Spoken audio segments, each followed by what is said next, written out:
What up YouTube? Welcome back to another video. Today we're going to be building a new PC, and this is for Tom.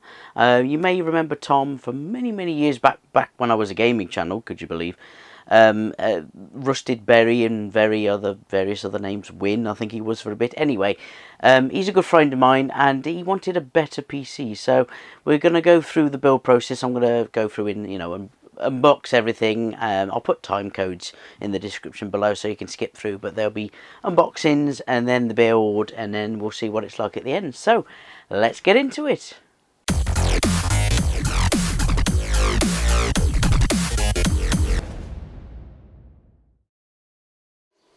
So because I'm a complete idiot, I realised that I totally haven't broken the lavalier microphone's clip and haven't fixed it since the last video. So this is going to be a test of both the inbuilt mic of this thing as well as a computer build. So we'll see how it goes.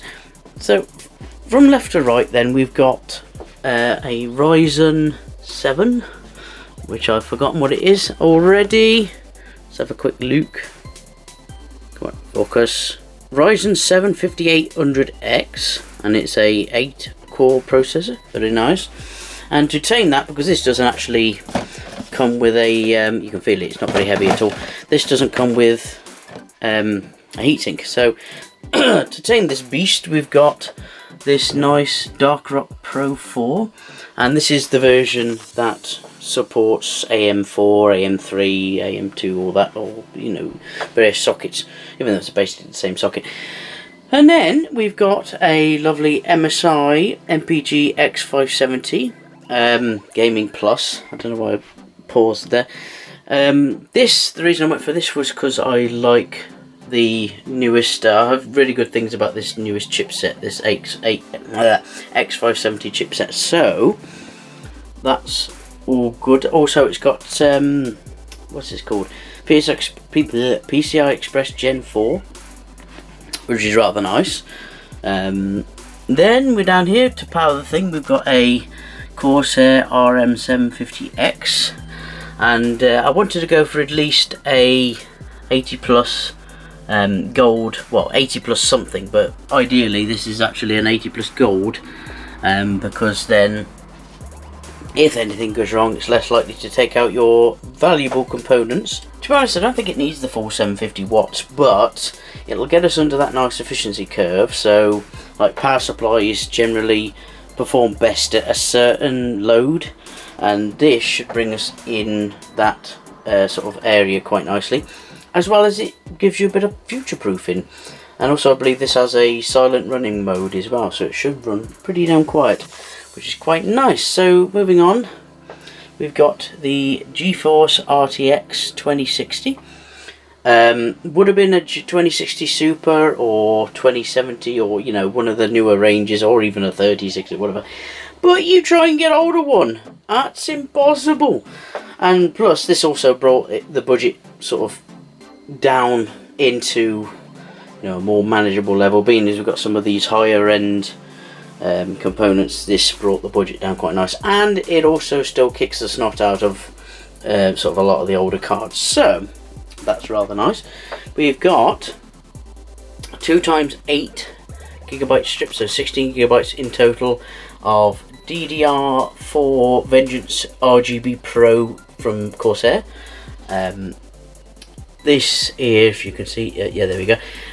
You can see 3600 megahertz, so it's running super quickly. And then to store everything on, we've got two Western Digital black drives.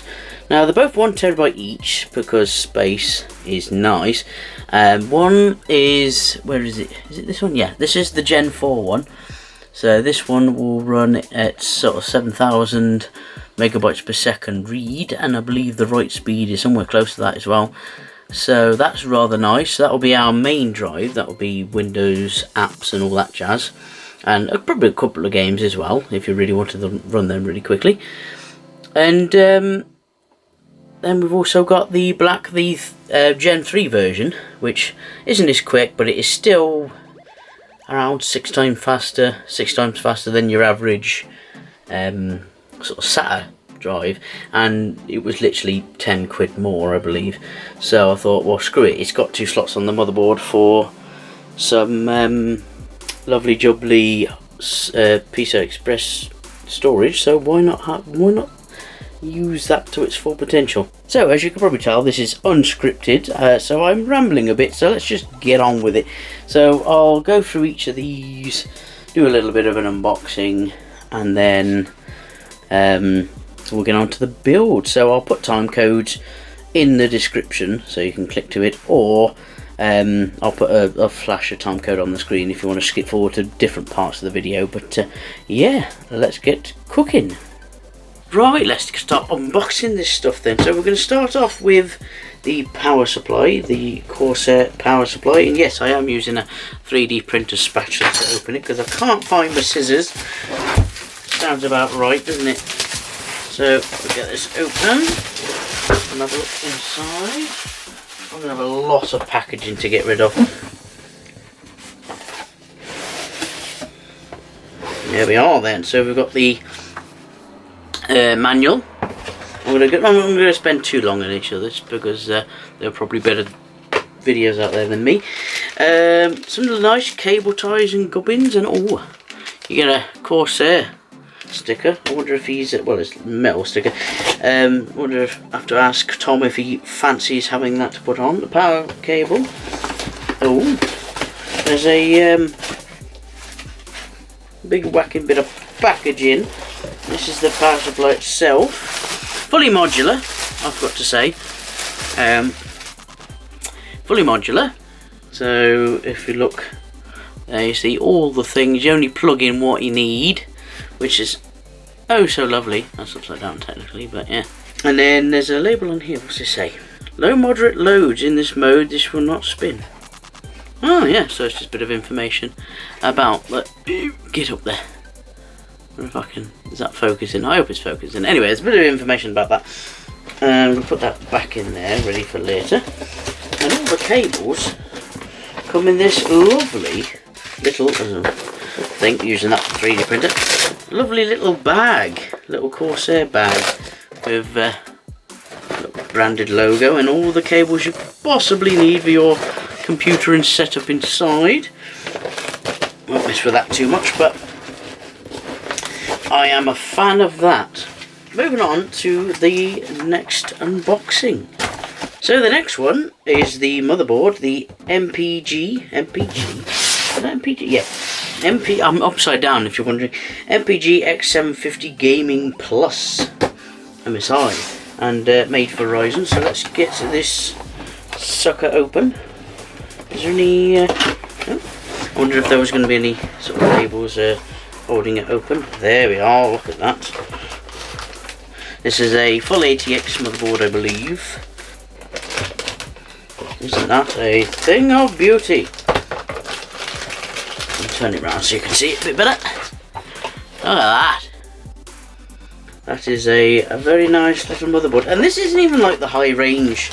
Like, this was just the lowest one I could find that was compatible with the X750, X570, X750, that's the power supply, X570 chipset, and so I went with it, and it's actually a really nice motherboard. Set of cables, won't be needing that for this build. What's in the blue hell is that the mounting pads for the thingamagummy? Why can't I use my brain today? For the SSD. Oh Christ, my brain. Yeah, that looks like it could be for that. But of course we shall see. We got the black paint, put my teeth back in. Back plate, a MSI sticker. Driver CDs, took that in the bin. An extra screw, I believe. Yep. For mounting the SSDs, and then a thank you for choosing an MSI product and a register thing and all that jazz, and manual and more manual stuff. Cool. So let's move on to the next one. Oh, I should show off the ports. We got PCI PS2 connection, which apparently I don't know too much about this, but I think I read somewhere or I heard somewhere that PS2's making a comeback because there's less latency. Who knows?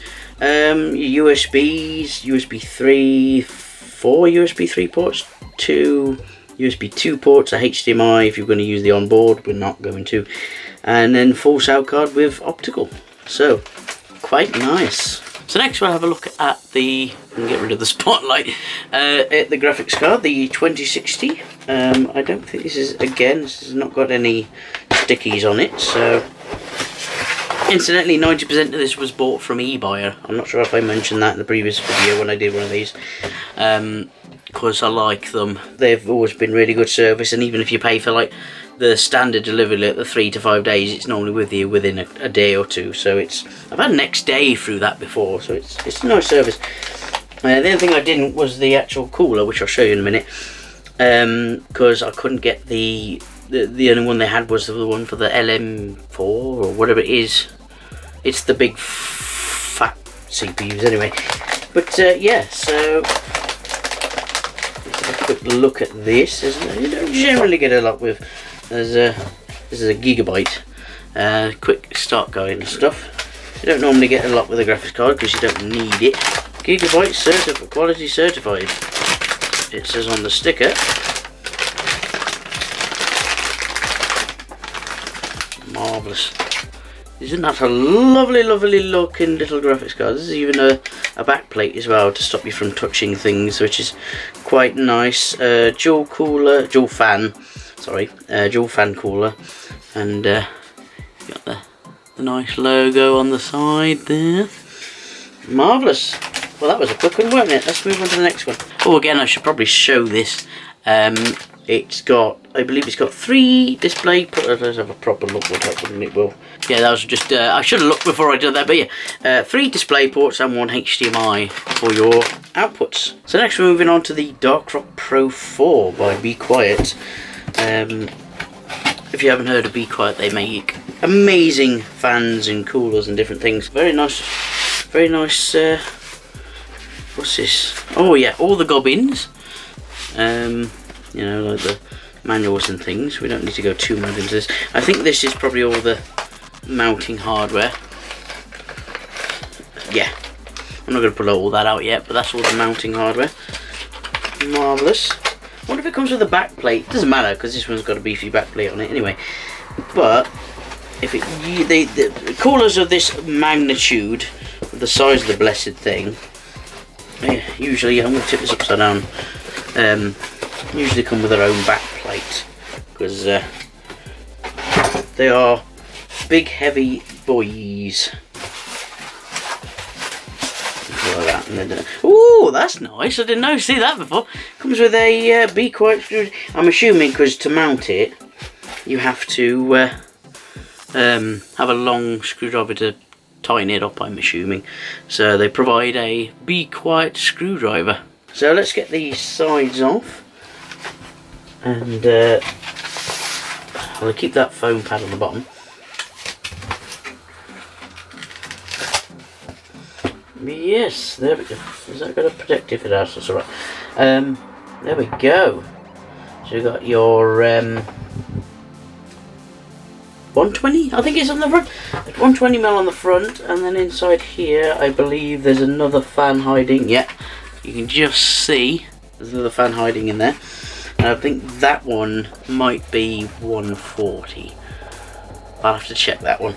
But yeah, should be more than enough to tame that monstrous CPU. Because this is a monstrous cooler. So let's move on to the next thing. I don't think there's anything else. Yeah, we'll move on to the next one. So next we have the lift it up a little bit. The Ryzen 7. I've forgotten the model of it again. 5800X. My brain. So we'll try and crack this open using the patented 3D printer spatula. And as you can see, this box would have been used. I don't know whether they just don't sound a little box like that, but who knows. It's just a filler in this one. got a bit of literature, and that is the processor itself. I'm gonna see if I can get an angle on that. I think I've got an angle in there somewhere.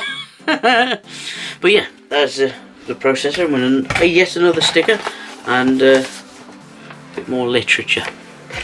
Cool. Moving on. Sip of tea.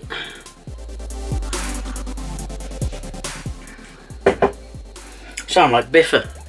If you ever not watched Biffa on YouTube, go and check him out. Just Minecrafty videos. Let's open the memory first. Or next, shall I say first? We haven't done first. So yes, I should probably show you, shouldn't I? Oh no! Sorry, Tom. If this doesn't work, we'll send it back. Anyway, Corsair DDR4. It's a 16 gigabyte kit. Reason being is there's 4 slots on the motherboard, so we've got 2 times 8 gigs. So the option to buy another 16 gig later if you should need more than that, but I don't think he's going to need more than 16 for what he's doing. Heaven only knows what he's doing, but you know, I don't pry. Anyway,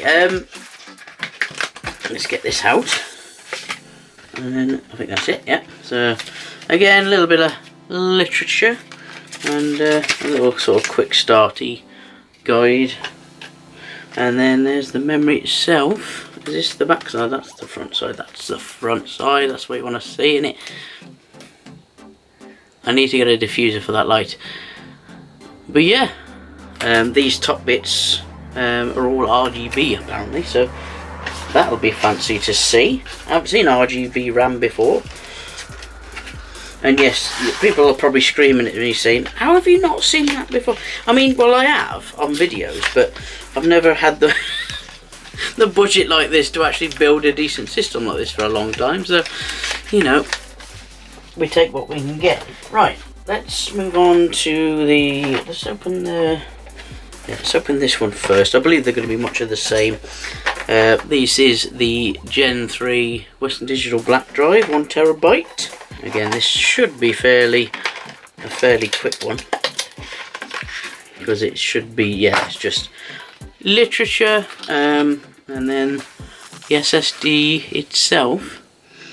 And it still boggles me, you know, like going from like SATA SSDs. I suppose they were made to fit the form factor of the 2.5-inch bays, but it's still quite, you know, fascinating to see how small they've become and how small they become, like continue to become.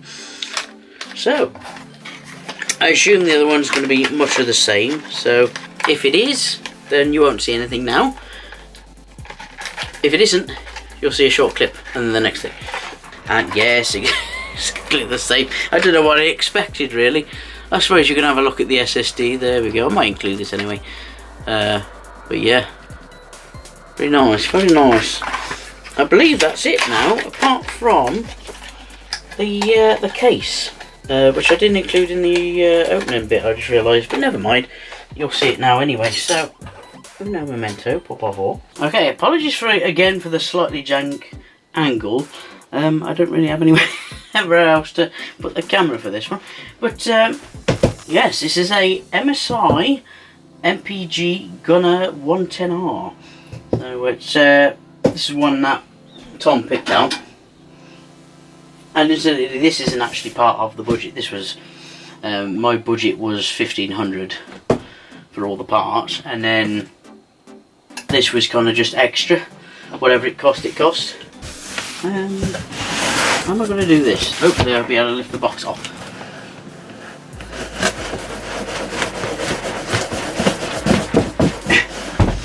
That's a no.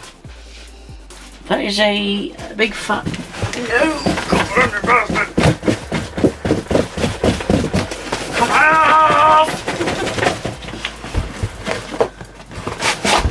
There we go. We've released it. Whatever it was holding it in has been released. Now let's see what comes with this thing. We'll go back in the box for now. Ooze that as a table in a bit. Right, I hope I haven't got polished styrene in my tea. That would have been bad, wouldn't it? Right, let's What's going on?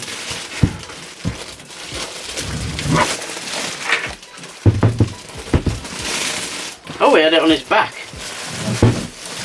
Oh, well, that would explain a lot, wouldn't it? Well, this is taller than I thought. Okay, hang on then.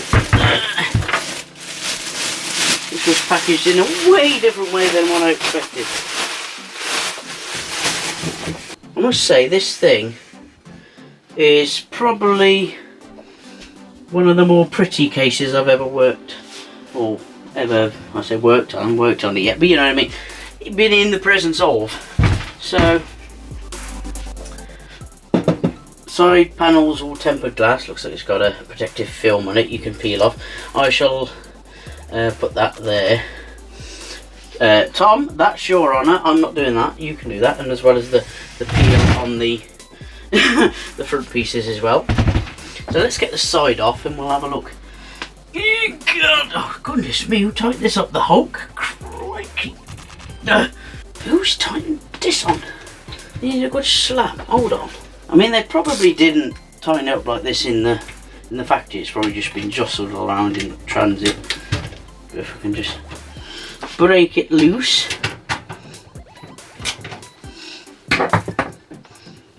There we go. I don't know if you can see anything. I think you can see some of it. Anyway, you'll see all of it in a moment. Right. I'll do some glamour shots afterwards. If you see glamour shots, it'll be over the top of this or something if you can't see very well. So that's the tempered glass side panel. I'm putting that against my Extreme Robots foam finger so it doesn't get damaged.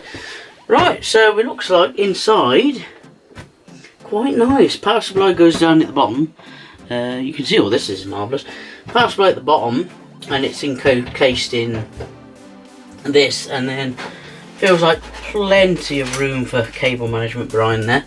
Comes with MSI fan. For Christ, it comes with a lot of fans. It comes 1, 2, 3, 4. 4 MSI fans built in, plus the 2 that comes with the cooler as well. I'll probably have that as an exhaust. So I have the back one as an exhaust of that shooting everything else out. I think all the cables and everything are behind the case at the back, but I'll leave that until we actually start building the thing, which is going to be now. How would you like the janky setup? Is there any way I could figure out how to actually hold the thing as a top-down camera? Maybe that's something I need to do in a new video at some point. Right, let's start by getting the processor in the motherboard.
I'm just going to show you on my phone, but look how sodding close. Yeah, there wasn't much room there. I managed to move the, you know, the little mounting thing up as far as it can go. You could probably mount it a little bit higher if you were willing to cut into that, which I'm not. So I managed to just push it up just enough so it goes over the top of there, but dreams of 32 gigs of RAM is going to have to be modified slightly, as in this memory or whatever. If you, providing you can get Corsair, same stuff as this but slimline, you could just add to it, but I don't know how compatible that would be. We'll have to see, but like I said, 16 gigs should be more than enough for gaming. It's only really need 32 gigs when you're starting to do more editing-y stuff. So let's carry on and get that little mounting plate in here. I might just show you this while I'm at it as well, because it's very difficult to see from further up. As you can see, there's a little bracket that goes there, and that lines up with the two there, and that's why we took the holes out, the little grub things or whatever out of the top of there, so you can get the screwdriver through. I'm assuming that's why they give you the screwdriver. And then these little screws go into there, and Bob's your uncle, really. So I'm going to do that, and hopefully you're going to watch. Yeah, that seems like the easiest way of doing it is put the screwdriver through, put this on the end because it's magnetic, it stays on, and then carry on going and gently just get it into the hole. So again, apologies I can't film that very easily because I've only got one pair of hands which don't seem to work that well anyway. So you'll have to take my word for it, I'm afraid.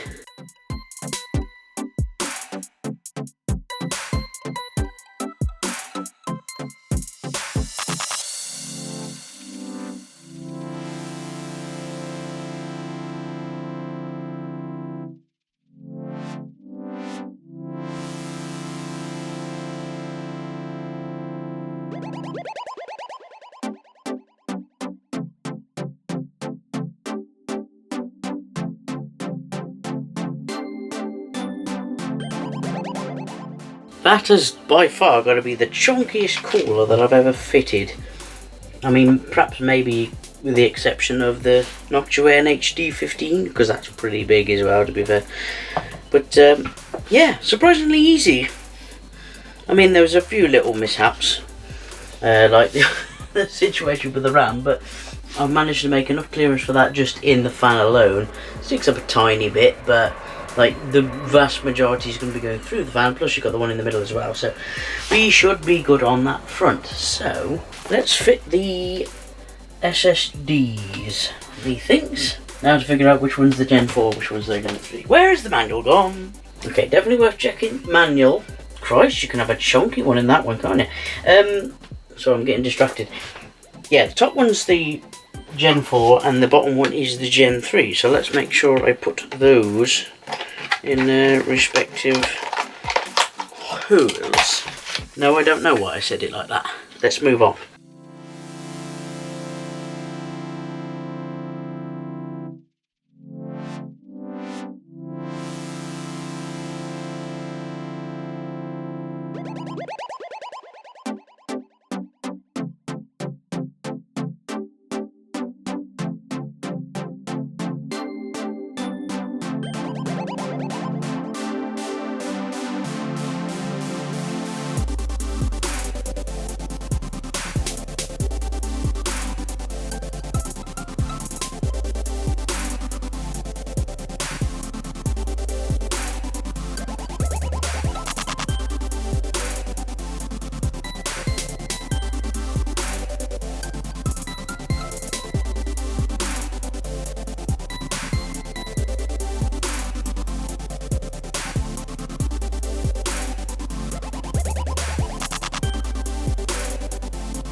So with this particular motherboard, you actually have two CPU powers.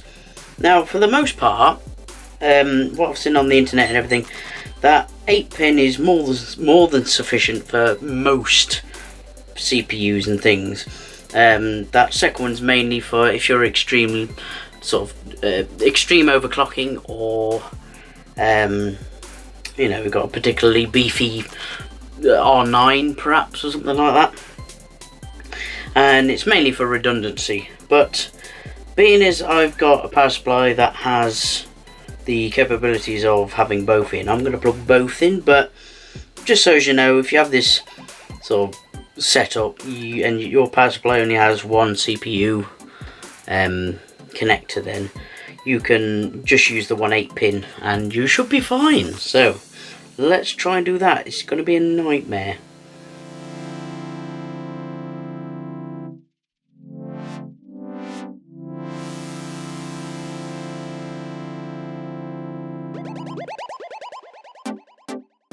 Okay, so I thought I'd give you a run through with the close-up cam of what I've done, mainly because I could not get a decent shot at all with all that stuff going on. So first off, down here we've got the audio, front panel audio, and then we've got the 4 fans corresponding to 1, 2, 3 and 4 in terms of ports. I finally got those power connectors in there. That was a bit of a ball ache, but we got there in the end. Over here we've got the USB 3 or 3.2 Gen 1. There is actually a USB-C connector on the front of here, but unfortunately I can't use it because this motherboard doesn't have the USB 3.2 Gen 2 port. It's a different port. So that's not too big of a deal, because adapters exist to convert, because I've got a second USB 3 header down there, if I was even pointing at the right thing, yeah, there. So you can get adapters that go from Gen 2 to Gen 1, and there won't be that much difference in speed, but to be honest, I don't know if Tom will even be bothered about that. This is something that I can sort of talk him through later on. That's not a problem. What else have I done? Main power, down there you can probably see all the front panel stuff, like the reset switch, power switch, all that jazz. And there's the what's it called, the J Rainbow port it is, or the Rainbow port. It's basically an addressable LED port, which that goes to the little board that's behind the case. That little board there is like a little distribution board, and it goes to each of the RGBs on each of the fans. So a bit of a tidying up to do around here. I'm going to sort of tie all this in with these little cable straps and things. Have I zoomed in? I have zoomed in. Why have I done that? Yeah, so little distribution board, but that plugs into the SATA power, which is why I needed that extra SATA lead, if you was wondering. And the addressable LED lead that comes out of that goes into that Rainbow port. So in theory, this should all be, I mean, it's controllable by, there's a little rainbow RGB switch button there, but this means that you'll be able to control it from the software, and you can potentially have everything all synced up and nice. So we'll see on that one. So now I've just got to put the graphics card in and a few other little gubbins, and we should be ready for a test.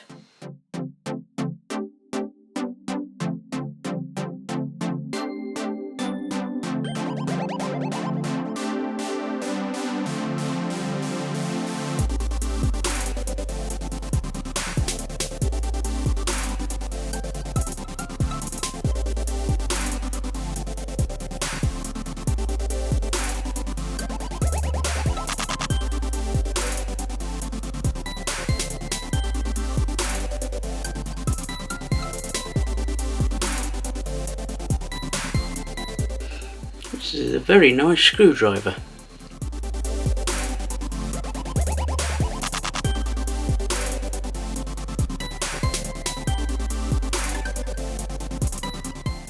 Right, I do believe we are ready for a test run.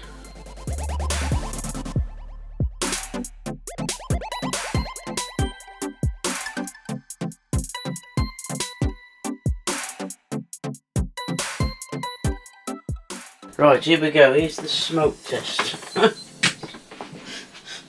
I'm hesitant, but I'm quietly confident. Ah! Nothing happened. Oh, did I not turn that? That would help, wouldn't it? Well, look at that!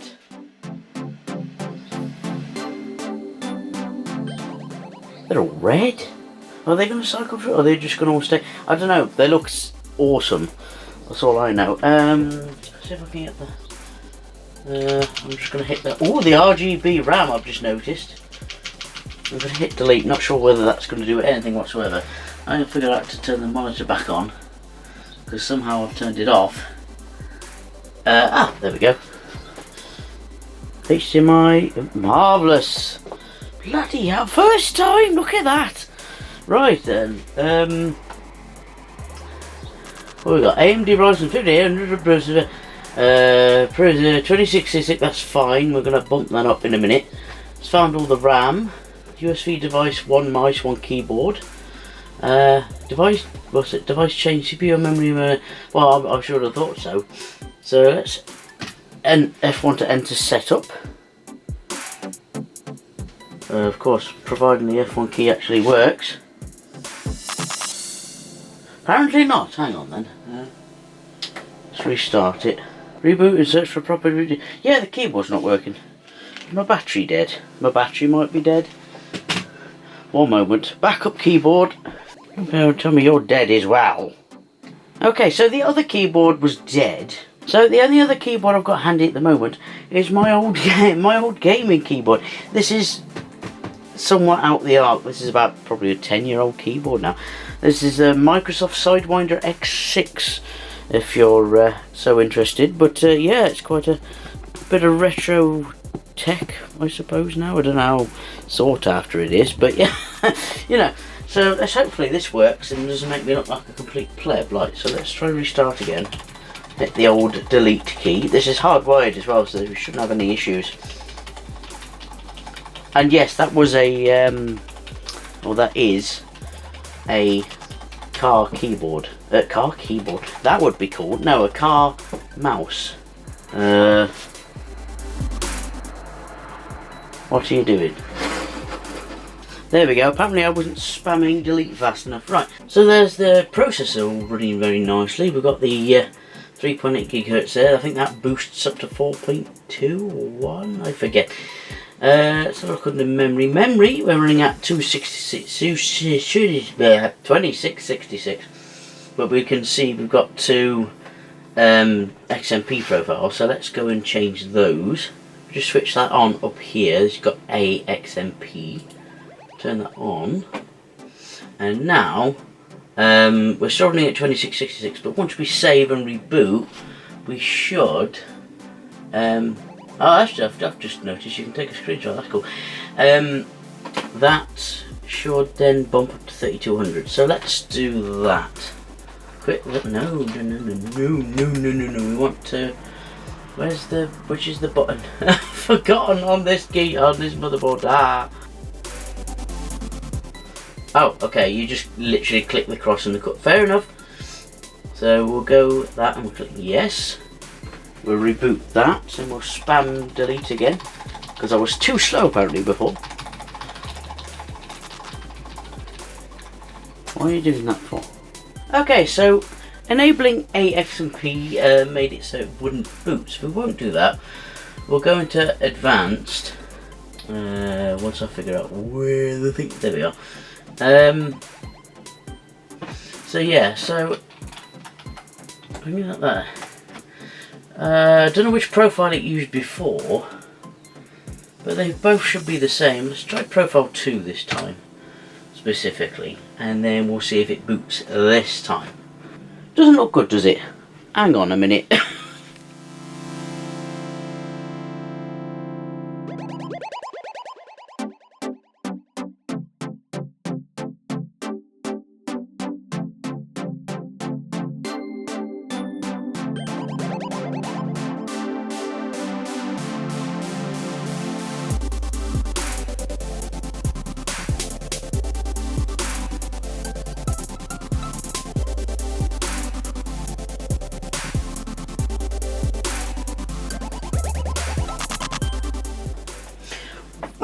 Yes, boy! Right, so I've been fiddling, right, as you could probably imagine. I shall either put some clips before this or during what I'm talking, depending on what, you know. But basically, it wouldn't boot. As soon as you enabled AXMP, or the XMP profile, would not boot, refused to boot. I think, what the bloody hell's going on? So I looked on Tinterwebs, as you usually do with these situations, and a few different suggestions. A was the voltage. For some reason, the motherboard doesn't up the voltage to 1.35, which is what the memory should be running at. That causes it to not boot. I tried it, didn't work. So I looked a bit further and found that this was running AA0, which for the BIOS version, AA0, which is, I think, was like the first one they released, was like 2020 sometime, something like that.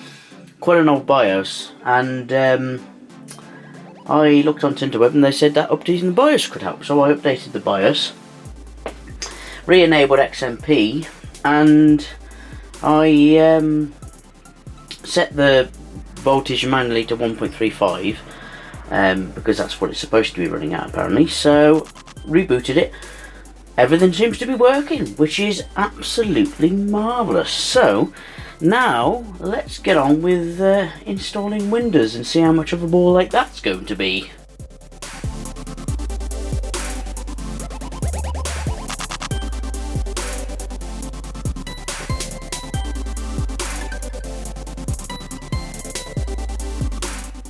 But there we have it, there's the build all done and dusted.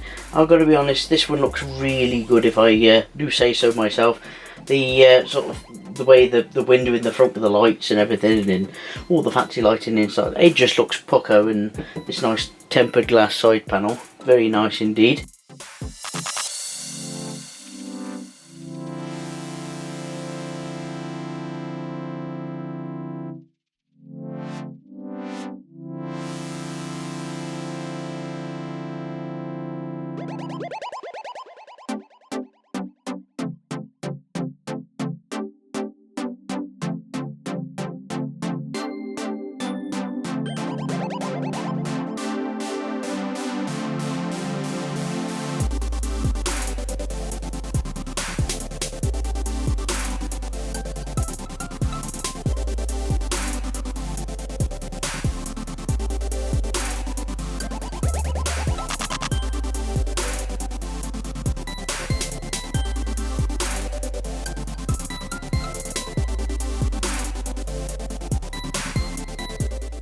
I also found out that the Mystic Sync, which is the motherboard's lighting stuff, is compatible with iCUE, so you can hook in, after you install iCUE, you can have the Mystic Light software control the motherboard lighting and the RAM lighting, and you can synchronize them together. Not sure how well you can see that, but there's a little option here that can sync the two together. So I've got them all matching nice red, and I must say it looks rather striking.